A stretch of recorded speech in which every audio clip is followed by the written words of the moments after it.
এই পাশে নাও মাইকে একটা ক্ষমা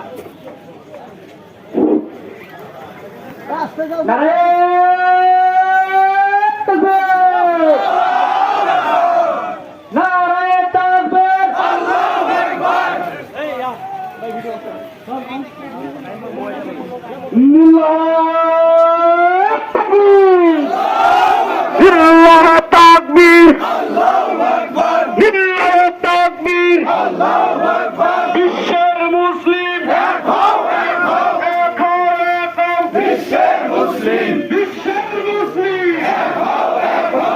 দুই তিনটা